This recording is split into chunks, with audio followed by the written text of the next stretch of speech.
We must be live.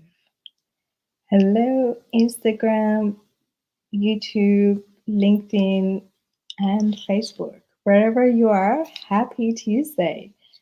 Welcome to another Tuesday talk.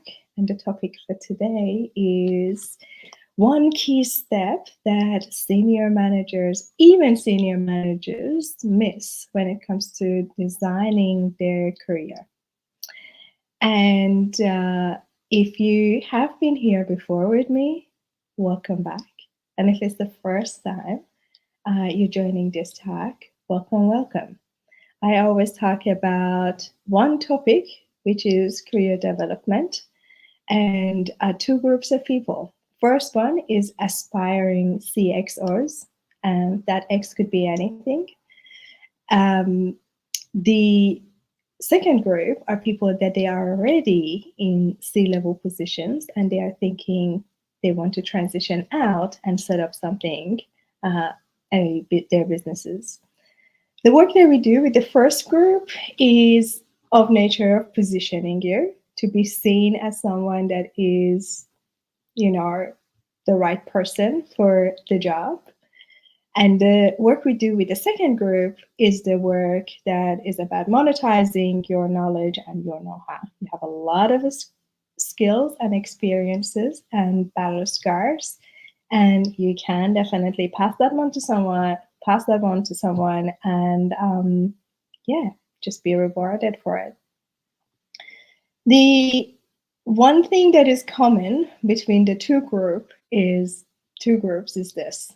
Both of these groups, they are part of 1%. And I'm going to explain why I believe, and I have enough stats now to share that with you.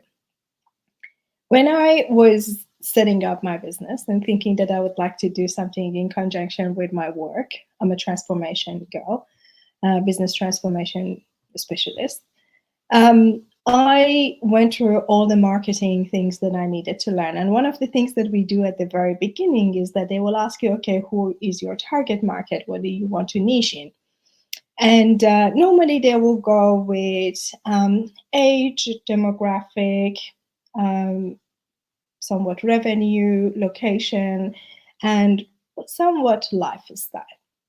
And when I was writing who I want to work with and who I want to offer the services that I offer, which is all about exactly being seen and being able to have a program, being able to get to the higher profile roles, I realized I cannot go with the traditional demographic, that the way we define a demographic. So I decided to go with values, traits, and what people believe in, which in my case were people that they are futuristic, people that they are caring for planet and people around them, and also are ambitious and driven, and they unapologetic about what they want.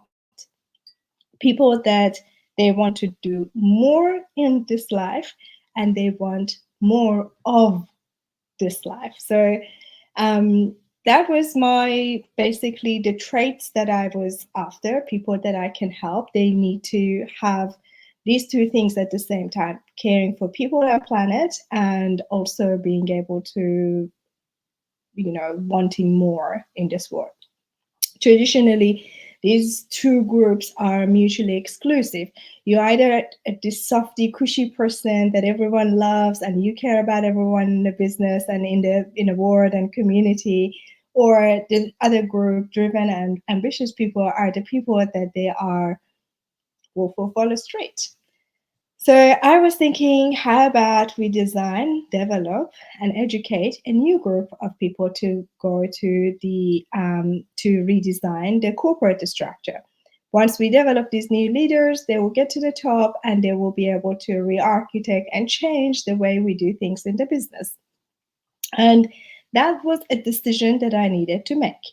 And back then, my business coach said to me, do you realize that it's a very small percentage of the market?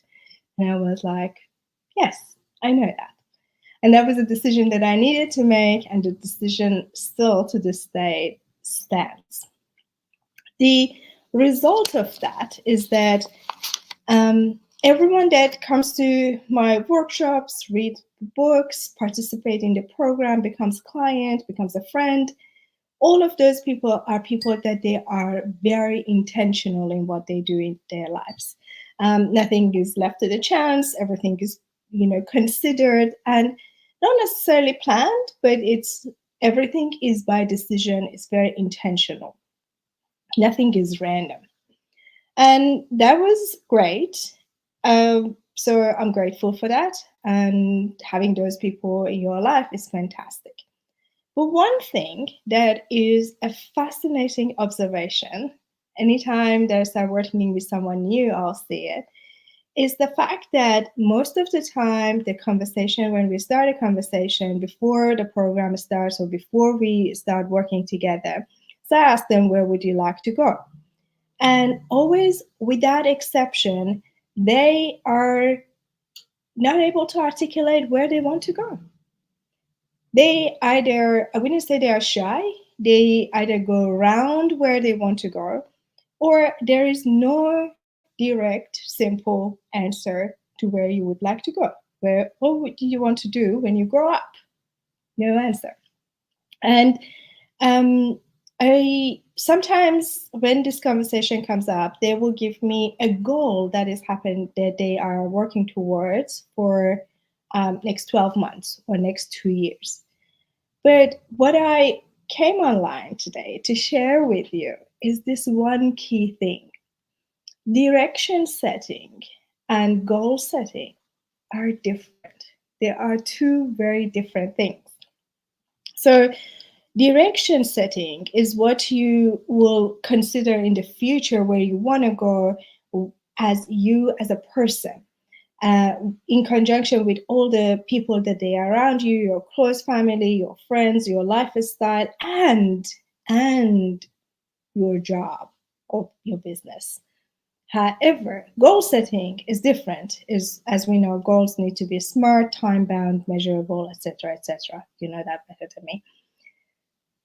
Goal is the direction, is what something that you would want, and you read in all of these leadership books. That is your BHAG, your high hard goals, your big hairy audacious goal, and all these different phrases that they are articulating direction versus goal.